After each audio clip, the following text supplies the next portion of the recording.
Hi everybody, thanks for joining. Today's video is a continuation of the last video that I did, which was how to begin a meditation practice. And today I want to give you some tools to really enhance that meditation practice.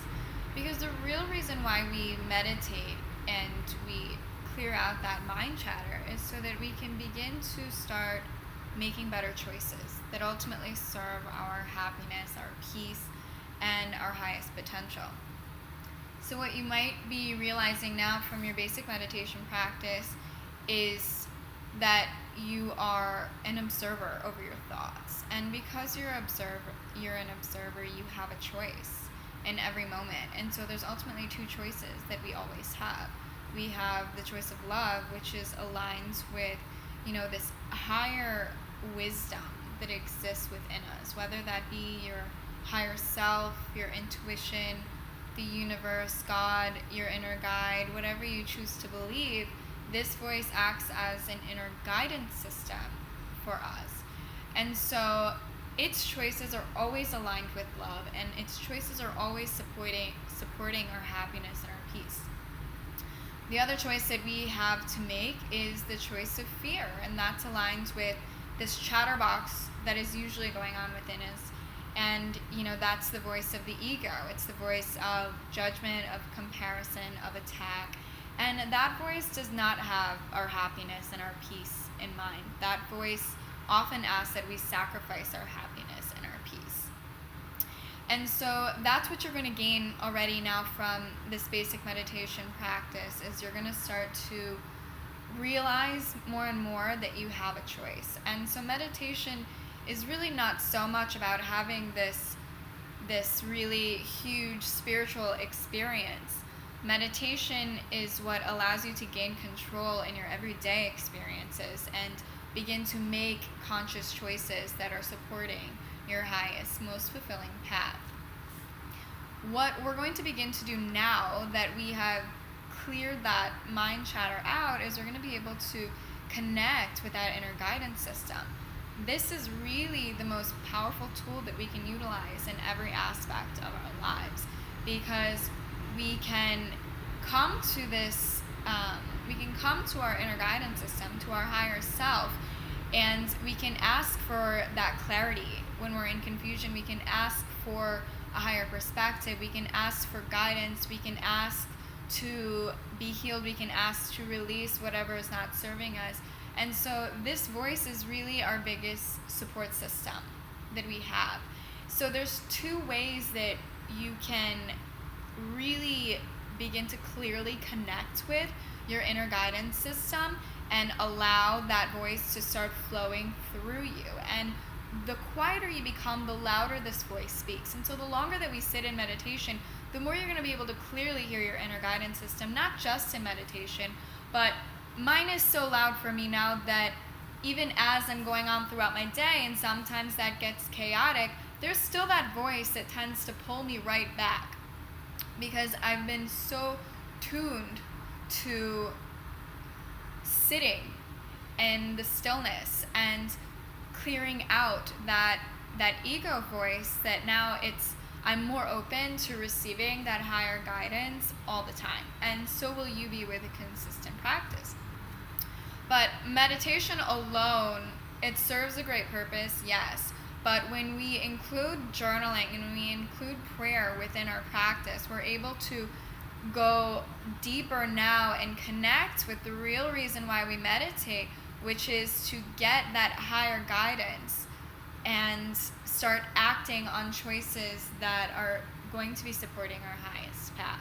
So with journaling, you can do this one of two ways. I recommend both when you're just beginning, until you kind of get a flow of what works best for you.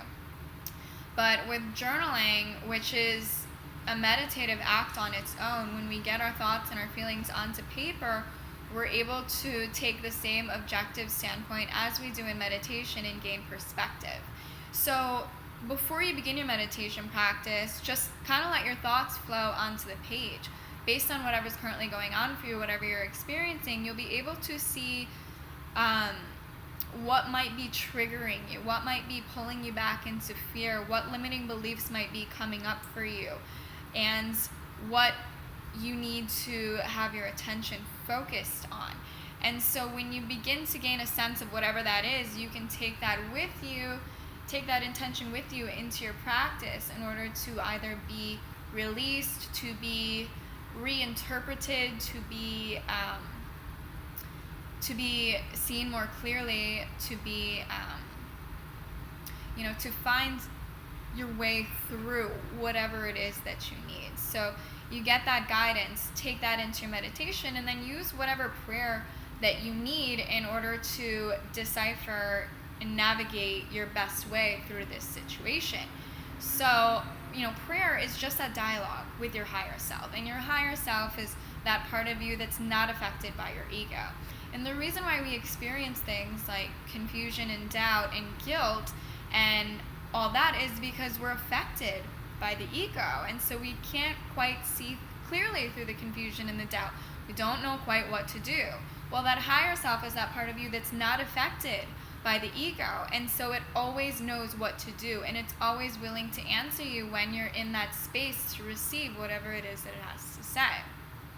So take that prayer, the same way that you conversate with yourself all day long and ask yourself, what should I do? Should I do this or that? That's what you're going to do when you're in your meditative state.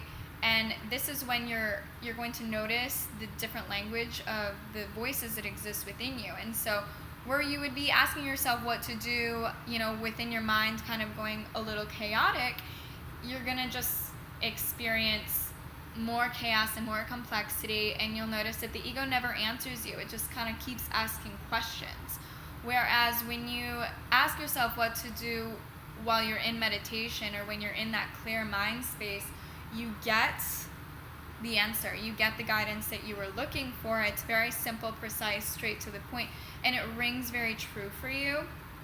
And you'll notice that it is supporting your happiness and that highest path for you. So use the prayer as, whatever the guidance is that you need. And then you can use journaling again after your meditation practice to get very clearly whatever the guidance is that you need. And so you're always answered in three ways. You're either answered instantly, whether it's a feeling in meditation, which is usually either very expansive or contracting based on whatever that answer is, or it's a higher thought that comes through, or oftentimes it's after meditation when you sit for a moment and just let your thoughts flow. Answer yourself, and you'll start to realize that answer sounds like it came from someone much more wise than me. And that's what your inner guidance sounds like. It sounds like, this higher source of wisdom that is being downloaded through you, and that's really what it is. Or you get answered throughout the day, and you'll start to notice yourself tuning in maybe at just the right time to a conversation that you actually needed to overhear, or you'll tune in to maybe something on the street that seems like it's pointed out towards you or kind of answers whatever it was that you needed, and you'll begin to notice also these synchronicities, which are really fun, and it's kind of like this cosmic wink from the universe that's saying you are supported, tune in. And that's what this practice is really about. It's not so much about tuning out, but it's about tuning in. And what are we tuning into? We're tuning into our higher selves so that we can begin to start making choices that are going to be supporting our happiness, our peace, and that highest path for us. So meditation, prayer, journaling, this is your new daily practice, and this is your commitment to yourself. This is your commitment to your happiness. This is your commitment to show up every single day. And when you use this practice, it's your way of supporting yourself, of knowing that you are supported, and you can tune into that at any moment and get whatever it is that you